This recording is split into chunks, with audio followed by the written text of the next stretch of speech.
Boom. It's not going to be a lot. This is going to be short and sweet. Y'all who go to church do not want to help people like me. You don't help people like me, and you don't want to help people like me. Also, all the pastors that I've ever had in all the churches my mom ever went to, my dad's church, any church I've ever set foot in when I was in California homeless, when I was in Virginia homeless, any church is not ever asked me, oh, hey, have you ever thought about preaching? Oh, hey, have you ever thought about sharing your story? Why? Because they don't want me to share my story, because my story is ugly. My story is shameful. My story is crazy. It's my life with Christ, and it includes Zen Buddhism. It includes the Bhagavad Gita of Hinduism. It includes the Book of Mormon and that faith. It includes the Quran and that faith. Look, man, my God's bigger than the gods that you're going and learning about in these little churches and temples and monasteries and stuff, man. Why are you hiding? What are you hiding from? Didn't you learn with the Garden of Eden that God can see through every concealment of man? God's with you in those moments you think no one's watching and you think you're just going to get away with it like he's watching. Are you willing to sit on trial in your afterlife to determine whether or not you have earned heaven or hell?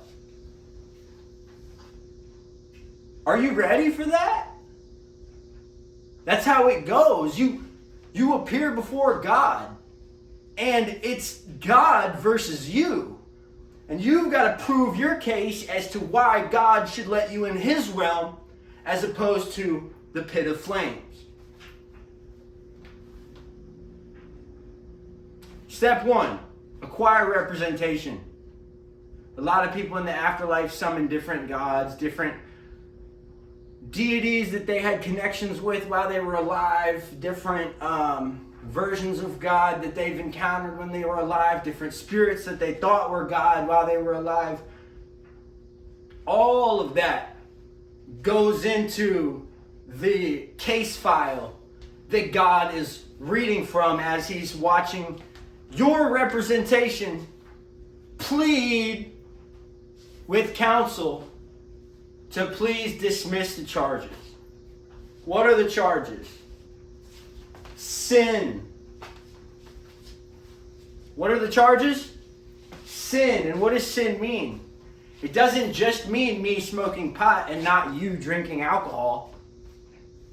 I'll say that again for the people in the back. It doesn't just mean me for smoking pot and not you for drinking alcohol. The rules of earth do not apply to the rules of heaven.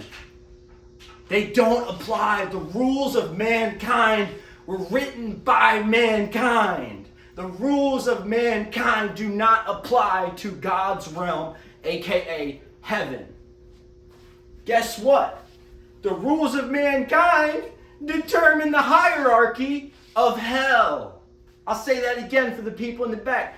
The rules of mankind on this earth determine the hierarchy in hell. You have to have a certain level of rank in hell not to be fucking tortured just endlessly with the most just miserable fucking concoction of ripping your toenails off, putting your feet to open flames, and dude, trust me, Satan's got it, man. When it comes to torture and stuff like that, he's the king, man. Don't fuck with that guy, man. He's really crazy, man.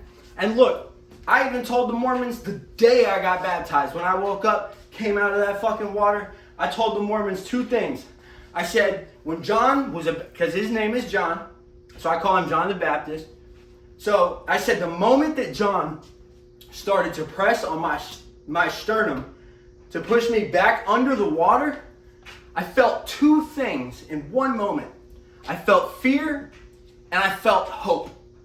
I did not feel love. I felt fear and I felt hope. Because, ladies and gentlemen, you cannot feel love without first finding hope. Because without hope, there is no such thing as love. And without love, there is no such thing as hope. It's perfect. That's God's law, eternal. find ways to give other people in your life hope.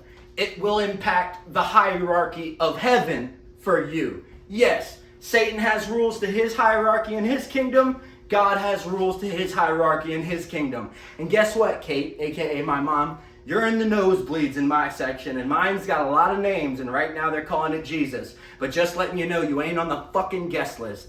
Like I said, it's a long list of people I'm not inviting to the Grammys. Sadly, that list is mostly composed of family. Peace.